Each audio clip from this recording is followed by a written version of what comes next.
White people are shocked by Africa. Look, man, we about to go ahead and check this one out together. If y'all are new here, smash that sub button. On the road to 200. Let's get right into it, y'all. It's smelling Let's get it. nice. Yeah, thank you. Why have white? It's white. I don't know. I'm white and you are black. The two is Why beautiful. not doing to our school? Why not coming to our school? Coming tomorrow. In the your class? Tomorrow. I What country is this, y'all? School tomorrow. Huh? I will return for school tomorrow. You are coming to school. Yes. To our class. No, I know. So Are you grade 2? yeah. Grade 2. Oh. I really want to go, but I can't. Bye. Somebody asked me if I have experienced racism since I'm living in Nigeria. No, I have never experienced racism. I have never experienced something that it shows that they are not welcoming me here, or that they are not happy with me being around them. This is one example that we should take. And I know that Bro, I've never heard a white lady sound like this, y'all. I'm not gonna hold you. If I close my eyes, I would think it'd be a, you know what I'm saying, a black woman from Africa. Bro, I've never heard a white lady sound like this. Is something that the new generation is trying to eradicate because it's not good, doesn't take us anywhere, and doesn't give us any reason of believing that any race is superior to another. Where's she from, though? Whatever is happening between black race and white race is because of our ancestors. We have to tell ourselves the truth about that. We have to know that still Africans are not happy for many atrocities that our ancestors has done against them. Yeah. But upon that, they are very, very happy when they see white people, and when they see that white people love their country and adapt to their country and also marry their people. It's not everybody that must marry a different race or marry outcast. We have to understand, we white marry white, black marry black, Chinese marry Chinese, Indian marry Indian, and South America marry South American. So it is not a must that we have to be mixed races. True. But always remember, black people are never racist. The only thing that they can be is being prejudiced by the past of their history. Hey, please be kind. She could. I like. We are humans. We are not here to live forever. We are here to live our life in peace and harmony. Educate your children how beautiful and rich the continent of Africa is, and especially I'm familiar with Kenya. It's amazing here. Right, everybody keep talking about Kenya, y'all. I've never seen before. Those are things that really stand out to me when I think of Kenya. Besides that, you have the most beautiful country. Like we have beaches, we have mountains, we have snow-capped mountains. Everything. You have everything. You have the desert. Kenya has snow-capped mountains. The desert, the beaches, the dry lands. It's all here. So I think people need to be talking less about the poverty. And the beauty in it is what we need to be talking about, because it's highly underrated. That's what I mean about that Mr. Beast video, y'all. No hate on Mr. Beast, y'all. You know what I'm saying? I mess with Mr. Beast. You know what I'm saying? I like what he's doing. You know what I'm saying? He's providing stuff for you know what I'm saying, for people. But at the same time, bro, you have this platform to show the beauty of Africa as well. I mean, your wife is from South Africa. You feel me? The least you could do is show the beauty as well. And I understand that's not his content, though. Like, a lot of his content is giving money, giving out islands and things like that. I understand that. But I feel like if you're gonna promote something, you have to, like Africa, you have to show the good side as well. You know what I'm saying? Because now you're gonna think he has over 411 million subscribers on YouTube. So now most of those subscribers is gonna see that content and think, oh, this is what, you know what I'm saying? Like they're not seeing the other side. I never knew Kenya, Africa was this beautiful until I came here. While in the You States, see? what did you used to hear She didn't about even her? know. She didn't even know it was that beautiful till she went to Kenya. So imagine what those 411 million people that watch Mr. Beast think. Africa before coming here? Well, as you can imagine, everyone is dying and everyone's hungry and most have flies in their eyes, you know. Oh my That is God. what we are. We see pictures of that. We are somehow programmed to think like everyone here is suffering and almost everyone is dying and babies with big extended stomachs from hunger. And even as kids, we could be told, like, eat those vegetables you don't like. There's kids in Africa that are starving. So, like, ever since we were small, we grew up knowing, Facts, hey, you facts. people here are suffering. Where's she from though? But coming here, I'm like, I don't understand why that's Her accent don't sound US. Tell them, look in this camera and tell them. Why is this narrative pushed so much to developed countries? It's not fully the truth. That's crazy, y'all. Cause listen, I don't even think she's from the US. And then same narrative is getting pushed from wherever country she from as well. So y'all, hey, y'all can't be mad at us US people. Cause look, wherever she from, I know it's not the US. The narrative, same narrative is getting pushed. So educate your children how beautiful and rich the continent of Africa is. And especially I'm familiar with Kenya. It's amazing here. I was just walking here. I'm like Shout out getting really Kenya. fed up. It's Sunday morning. I just want to have a nice walk by myself.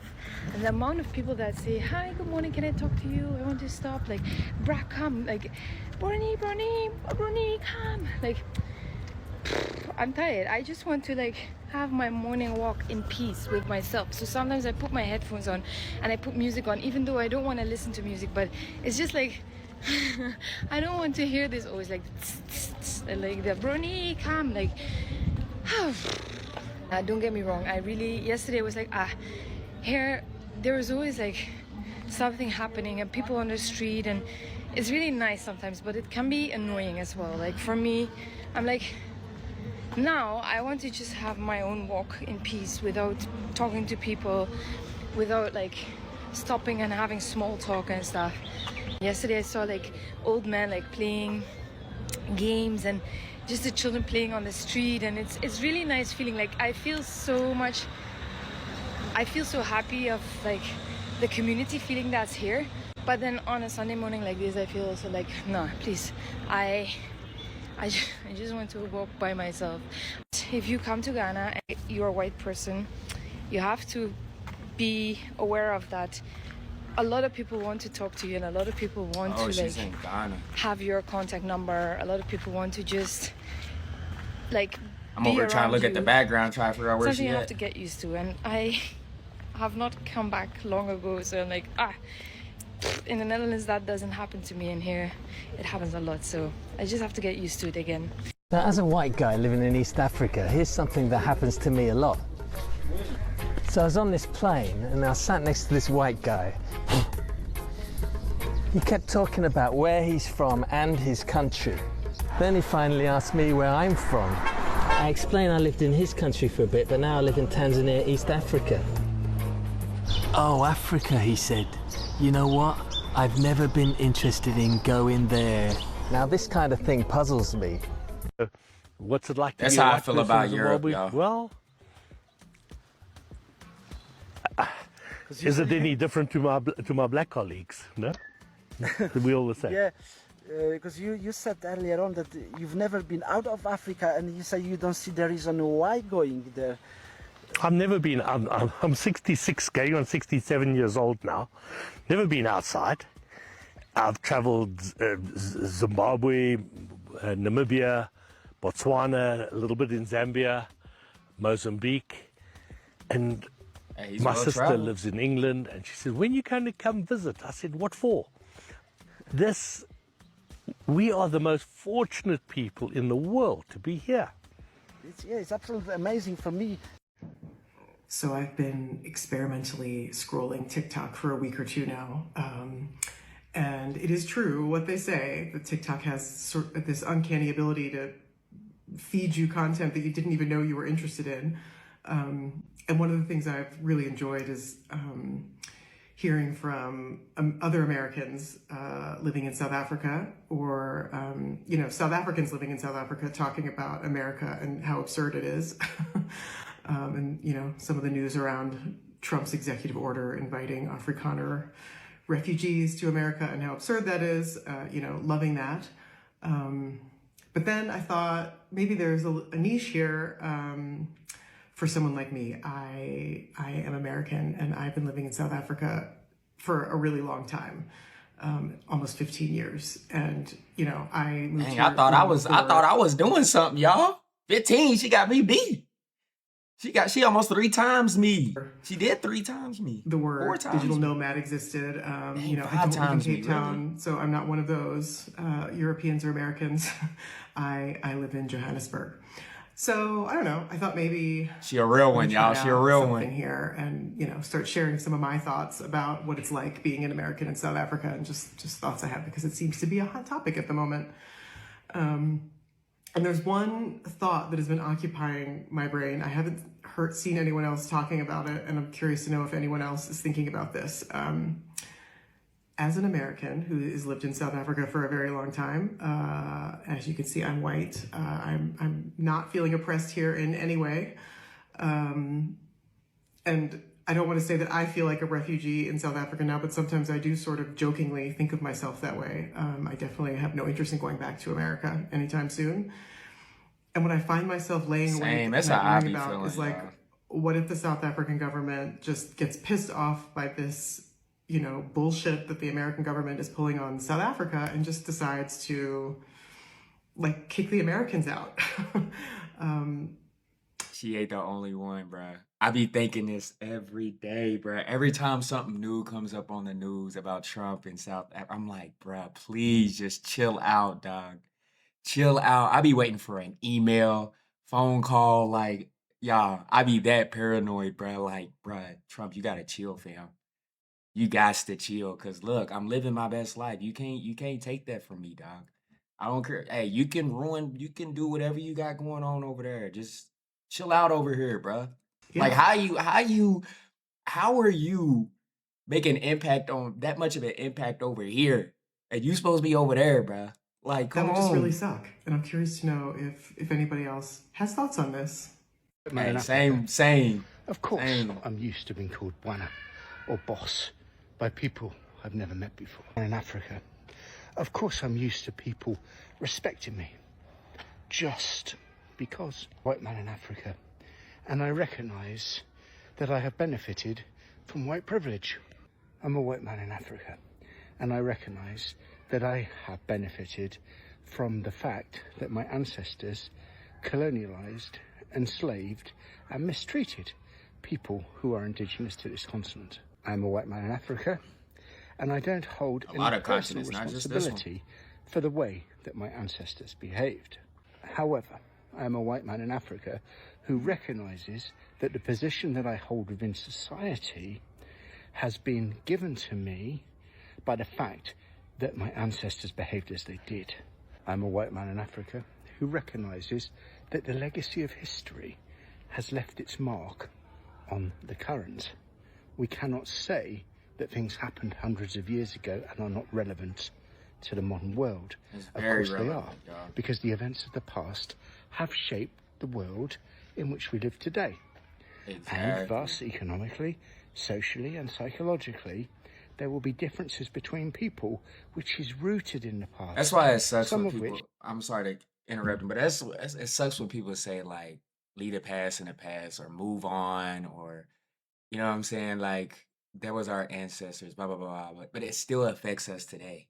It still affects us today. Like you said, socially, economically, you know what I'm saying? Bro, it affects everyday life, bro. Have shaped the world in which we live today. And thus, economically, socially and psychologically, there will be differences between people which is rooted in the past, some of which are rooted in things like slavery, imperialism and colonialism.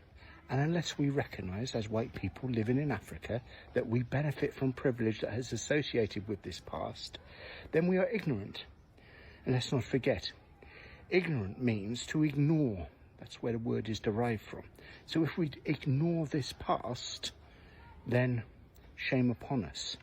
And thus, as a white man in Africa, I have a duty, in what little way I can, atone for the sins. He deserves a of my Shazam. fathers. I grew up in Nairobi, He deserves a Kenya. Shazam. Ups and downs. Big downside was my parents let me join the track and field team. That can't be good parenting. That shouldn't be allowed. That's abuse. That is child abuse. They gave me no heads up. They showed me no Olympic footage. They just sent me in, dude. If you want to crush the self-confidence of a 12-year-old Jew, let him race a few Kenyans. It'll happen. It'll happen. It was bad. It was over before it even began. He could have been like a distance I got runner, bullied. though. Even the referee joined in. He was like, on your marks, get set. Go back to America. One of the things that irritate me the most, Nen, is when somebody from a different He's country from South asks me, Africa. where you from? And I say I'm from South Africa. And like, aren't you white? Yes, I'm white. Like, there are white people in South Africa. Get that into your brain. My husband and I ain't gonna lie, that was me. Before I knew anything, I was like, "What? There's white people in Africa, bro." Hey, I was that ignorant, y'all. I was ignorant. I ain't gonna lie. I recently moved to Uganda, and we're finally starting to settle into a routine. Here's what we did today. It's Saturday, so I slept in a little bit this morning. I always wake up to the sound of roosters crowing and birds chirping, and it's just literally the cutest thing. My favorite part about my morning routine is obviously making my coffee and eating breakfast on our balcony. This morning, I made a maple cinnamon latte, which paired so nicely with a slice of chocolate cake. After that, it was Chocolate time to cake work for off that breakfast. breakfast cake. So we went for a nice little run. It was overcast outside this morning, praise the Lord. We got into a little bit of a traffic jam, but eventually made it to a waterfront view, and we just had to stop That and take traffic it all jam in. was wild. Once we got back, we showered and headed into town. Our first stop was obviously at the Source Cafe, where I get my regular iced latte. And then we met up with our friend Sam, who was so kind to take us to Central Market to buy our groceries for the week. This was actually our first time going to the market, and I was just so amazed at how big it was and just so thankful to have Sam showing us around. It was a little bit overwhelming, but we got pretty much everything we needed, which was so nice. When we got back home, we put up groceries, washed produce, and took a lovely afternoon nap. Tonight for dinner, we actually got to meet up with some friends at a nice restaurant, and it was just the perfect way to wrap up our Saturday. If you enjoyed this overview of our day, be sure to head over to our YouTube and watch our latest Day in Our Life vlog. Hello, Yella. Check this robot. Yes, we are also very good in South Africa. By God's grace, I'm telling you, this is the best country in the world to live in. I'm white and I'm thriving in South Africa. Okay, we need to talk about this. Did she say she was what? Bro, I'm thinking she was mixed black. Yes, we are also very good in South Africa. By God's grace, I'm telling you, this is the best country Bro, I thought she in was the black, world y'all. to live in. I ain't gonna hold you. Like a light-skinned black I'm girl. white and I'm thriving in South Africa. Okay, we need to talk about this because I have a lot of thoughts, but I feel like this is going to open a whole can of worms. Everywhere except So we Cape lived Town. in Cape Town. I lived in Cape Town for 4 years. Before that, we were living in Botswana. We were living in the Okavango Delta. The whole greeting thing became even more important there. I mean, you know, greeting in Setswana, not greeting in English. You know, we learned very quickly that the most respectful thing was to learn Setswana and be able to converse as much as possible in Setswana. That was just a really important thing. Then we moved to Cape Town, and we found it really hard to make friends. You know, I mean, my husband is South African, but he was born and raised in Johannesburg. So we both felt like outsiders that's in the Cape place Town, to be, and bruh, Joburg. we were really made to feel like outsiders. We lived in the City Bowl, and then we moved to. We were on the edge of Constantia and Wynberg, and we found that if we turned right out of our house and headed into more of the Constantia area, no one would pass the time of day with us. We found it really difficult to people wouldn't look us in the eye. generally pretty unfriendly. We found it really hard to kind of feel like we fitted in. If we turned left out of our house, then we were in Weinberg and Plumstead, and completely different story. People were constantly trying to save us money in the supermarket. We felt like we were living there when we had the massive water shortage, and we were rationed in terms of how much water we could have, and we really felt like there was a community feel in the Plumstead Weinberg area. People were really looking out for each other, people wanted to help, but we felt like in the Constantia area, which is full of lots of yummy mummies, we really felt like, no, everyone is out for themselves. We were like, the trucks will come with the water, and people will be fighting each other to take as much water as they can. No one is going to be looking out for vulnerable or people who can't make it out of their houses. So that was really interesting. I think that talking about Cape Town in general is too much of a sweeping statement. There are communities within Cape Town that are extremely welcoming, but we did struggle, and we found that our closest friends were people who had also moved there from the bush. We didn't really feel like we could get into Cape Townian circles very easily. I went to UCT and did my master's and started my PhD there, and a lot of people there had done their bachelor's and their honours, so they'd known each other for years, and it was really difficult to like get into the circles and feel like I was part of the group. So now we live in Limpopo, and we have felt welcomed from day one. We've felt literally like Shout from out the day we Limpopo. arrived, we have been welcomed with open arms. Hell yeah. We feel like we've got an That's where I'm incredible from, community y'all. If y'all around didn't us. know, Gianni, This is where stand we up. were so excited to start a family. Very, very different feel. I feel like I'm opening the floodgates, but I really want to hear your comments. Shout out Limpopo, y'all. Shout out Limpopo, y'all. Look, man, comment down below y'all thoughts, man. Hope you guys enjoy my reaction, my commentary. Comment down below videos you guys would like me to check out, man. If I haven't checked out a certain type of video you guys want me to react to and want my commentary on, let me know in the comment section below, man. I'll definitely check it out with you guys. But hope you guys enjoy this one. Stay tuned next, y'all.